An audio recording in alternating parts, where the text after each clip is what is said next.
Jeff, coming at you again. Nice to have your viewers watching. And I want to also, before we start the ball rolling, I want to say hello to so many of my friends and neighbors over at the Court of St. James, throughout West Hartford too. So many wonderful people have come up and given me some great feedback and words of appreciation for the guests that we have on.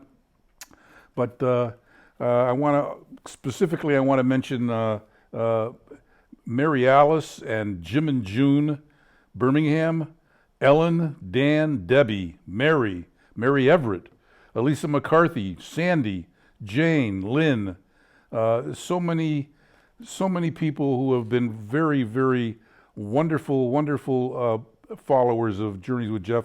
I want to give them a shout out and thank you for your support. I really appreciate it. And I want to also thank Nutmeg TV for your support, for downloading Journeys with Jeff into the Nutmeg audience and showing it to a lot of my friends and followers over in Avon and Farmington and New Britain and Plainville and Bristol and Berlin. So many wonderful followers and supporters, and I really appreciate it. It's been very, very gratifying over the years to have a growing number of people interested. Jen Evans, the executive director here, Mike Randazzo, who is a genius at editing and coordinating.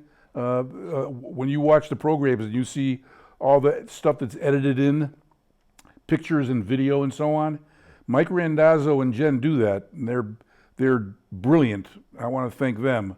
At any rate, given the negativity that permeates our world today, too much of it, I thought that we'd do a show strictly about the most powerful word in any language, the most powerful word there is, and that's love. Love is more powerful than hate, racism, prejudice, greed, war. Love is the most powerful force there is. And a lot of people over the years, over this millennia, have talked about love, not just romantic love, but all kinds of love. And I want to just read a few poems in this session to hopefully uplift your hearts. I'm always hoping that that what we talk about, who we interview, and what we do on Journeys with Jeff will provoke some thoughts. And that's the main idea, is to do some thinking that maybe we haven't done before. I'd like to start the ball rolling here. Sonnet 18, William Shakespeare. Shall I compare thee to a summer's day? Thou art more lovely and more temperate. Rough winds do shake the darling buds of May, and summer's lease hath all too short a date. Sometimes too hot the eye of heaven shines, and often is his gold complexion dimmed, and every fair from fair sometimes declines, by chance or nature's changing course untrimmed. But thy eternal summer shall not fade, nor lose possession of that fair thou owest. Nor shall death brag thou wanderest in his shade, when in eternal lines to time thou growest. So long as men can breathe or eyes can see, so long lives this, and this gives life to thee. That's William Shakespeare. This is a beautiful one. I'm going to just move right along with these poems. They're not all love poems. A lot of these are just talk about the power of love in general. This is a beautiful one by Nikki Giovanni called Resignation. I love you because the earth turns around the sun, because the north wind blows north sometimes, because the Pope is Catholic, because most rabbis Jewish, because the winters flow into springs and the air clears after a storm, because only my love for you despite the charms of gravity, keep me from falling off this earth into another dimension. I love you because it is the natural order of things. I love you like the habit I picked up in college of sleeping through lectures, or saying I'm sorry when I get stopped for speeding, because I drink a glass of water in the morning and chain smoke cigarettes all through the day, because I take my coffee black and my milk with chocolate, because you keep my feet warm through my life a mess. This is a good one by Seamus Heaney, who's a poet, died in 2013, called Scaffolding. This is a really good, beautiful metaphor. Masons, when they start upon a building, are careful to test out the scaffolding. Make sure that planks won't slip at busy points. Secure all ladders, tighten bolted joints. And yet all this comes down when the job's done, showing off walls of sure and solid stone. So if, my dear, there sometimes seems to be old bridges breaking between you and me, never fear. We may let the scaffolds fall, confident that we have built our wall. That's a beautiful metaphor. Words of love to somebody. This is a nice one. This is a very good poem by Joy Harjo called For Keeps. Sun makes the day new. Tiny green plants emerge from earth. Birds are singing the sky into place. There is nowhere else I want to be but here. I lean into the rhythm of your heart to see where it will take us. We gallop into a warm southern wind. I link my legs to yours and we ride together toward the ancient encampment of our relatives. Where have you been, they ask, and what has taken you so long? That night after eating, singing, and dancing, we lay together under the stars. We know ourselves to be part of a mystery. It is unspeakable. It is everlasting. It is for keeps. Powerful, very beautiful, beautiful power stuff. Of course, no reading of poetry would be complete, especially love poems. None would be complete without Elizabeth Barrett Browning, How Do I Love Thee, Sonnet 43. How do I love thee? Let me count the ways. I love thee to the depth and breadth and height my soul can reach, when feeling out of sight for the ends of being an ideal grace. I love thee to the level of every day's most quiet need by sun and candlelight. I love thee freely as men strive for right. I love thee purely as they turn from praise. I love thee with the passion put to use in my old griefs, with my childhood faith.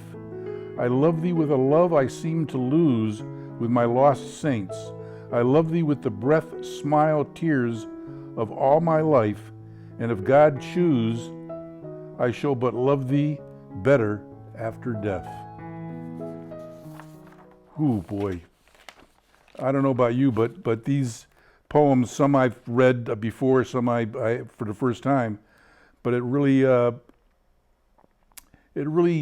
accentuates the some of the lost love or feeling I have had in myself over these last many years of struggle and unsettlement in the world.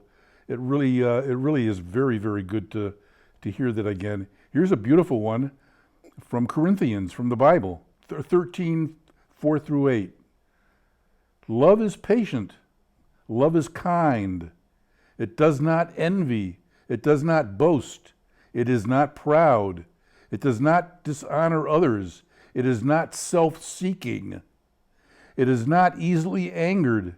It keeps no record of wrongs. Love does not delight in evil, but rejoices with the truth. It always protects, always trusts, always hopes, always perseveres. Love never fails, but where there are prophecies, they will cease. Where there are tongues, they will be stilled. Where there is knowledge, it will pass away. Corinthians, Doesn't tell you much better than the Bible. And I know a lot of people, both Jews and Christians, really take a lot of guidance from the Bible. I think it's nice to remind ourselves what the Bible does say about love and kindness. Here's a beautiful one by one of the great world leaders, Nelson Mandela. We ask ourselves, who am I to be brilliant, gorgeous, talented, fabulous? Actually, who are you not to be? You are a child of God. Your playing small does not serve the world. There is nothing enlightened about shrinking so that other people won't feel insecure around you. We were born to manifest the glory of God that is within us. It is not just in some of us, it is in everyone. As we let our own light shine, we unconsciously give other people permission to do the same. As we are liberated from our own fear, our presence automatically liberates others. Buddhism, the Bible, Christianity, A Course in Miracles, that's their sentiments exactly. We're born to manifest the glory of God within us. It is in every one of us. And it is our responsibility. We all have a responsibility to manifest that glory. And that glory is love. This is a nice one on kindness. Before you know what kindness really is, you must lose things. Feel the future dissolve in a moment like salt in a weakened broth. What you held in your hand, what you counted and carefully saved, all this must go so you know how desolate the landscape can be between the regions of kindness. Before you learn the tender gravity of kindness, you must travel where the Indian in a white poncho lies dead by the side of the road. You must see how this could be you. He too was someone who journeyed through the night with plans and the simple breath that kept him alive. Before you know kindness as the deepest thing inside, you must know sorrow as the other deepest thing. You must wake up with sorrow. You must speak to it till your voice catches the thread of all sorrows and you see the size of the cloth. Then it is only kindness that makes sense anymore. Only kindness that ties your shoes and sends you out into the day of mail letters and purchase bread. Only kindness that raises its head from the crowd of the world to say, it is you I have been looking at, and then goes with you everywhere like a shadow or friend. And that's by Naomi Nye. And this is basically what before you know the kindness is the deepest thing inside of you, you must know sorrow as the other deepest thing.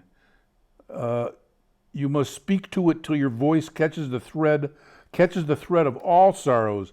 That basically what this talks about is, again, what goes hand in hand with love is compassion, or what leads from love, what follows from love is a compassion for other people. Compassion, that's what all the great religious leaders have said, from Moses to Jesus to Buddha to all of the great religious and philosophical and literary and poetic figures throughout history. That's all they talk about is the power of love and compassion. Mary Oliver, this is a nice short one. You do not have to be good. You do not have to walk on your knees for 100 miles through the desert repenting. You only have to let the soft animal of your body love what it loves. 4 lines that, unbelievable. Moving right along here, I want to move on to a very interesting poem. But what's even just as interesting as the poem is the little little narrative about the poem. The poem is by Rita Dove. She's the author of numerous collections of poetry. She wrote a poem called Heart to Heart, and she wrote about the poem that I'm going to read to you. And I like the little narrative that she wrote about it. How to find words for the human heart and all emotions we ascribe to it. The path is a veritable minefield of cliches, those well-intentioned, once fresh expressions whose very popularity has rendered them useless, even laughable. I decided to take these tired metaphors and deconstruct their camouflage until all that remains is the true heart of the matter. One human being, stripped of blather and artifice, speaking to the beloved. Wow. And this is the poem that she wrote. Heart to heart. It's neither red nor sweet. It doesn't melt or turn over, break or harden, so it can't feel pain, yearning, regret. It doesn't have a tip to spin on. It isn't even shapely, just a thick clutch of muscle, lopsided, mute. Still, I feel it inside, its cage, sounding a dull tattoo. I want. But I can't open it, there's no key. I can't wear it on my sleeve or tell you from the bottom of it how I feel. Here, it's all yours now, but you'll have to take me too. That's stripped of all the blather and artifice of all the cliches. Very beautiful stuff. I carry your heart. I carry your heart. I carry your heart with me. I carry it in my heart. I am never without it. Anywhere I go, you go, my dear, and whatever is done, but only me is your doing, my darling. Fear no fate, for you are my fate, my sweet. I want no world, for beautiful you are my world, my true, and it's you who are whatever a moon has always meant, and whatever a sun will always sing is you here, is the deepest secret nobody knows. Here is the root of the root and the bud of the bud, and the sky of the sky of a tree called life, which grows higher than soul can hope or mind can hide. And this is the wonder that keeps the stars apart. I carry your heart. I carry it in my heart. And that is the collection of poems that I really sincerely hope that you appreciate as much as I have appreciated reading them. Again, I want to thank you and thank everybody for watching. We're going to have some very great guests coming up in the next couple of shows. And again, I want to thank Jen and Mike and the people at Nutmeg, and especially all of you viewers, for your kind words, for your feedback, for your interest. And I just hope that, as some people have said, listening to what you have read, listening to what you have, who you've interviewed, it's helped me in a little way. It's helped me to grow. It's expanded my mind. It's touched my heart. And that really makes me feel good, because that's what it's all about. Thank you guys. I love you guys. Thank you very much. See you next time.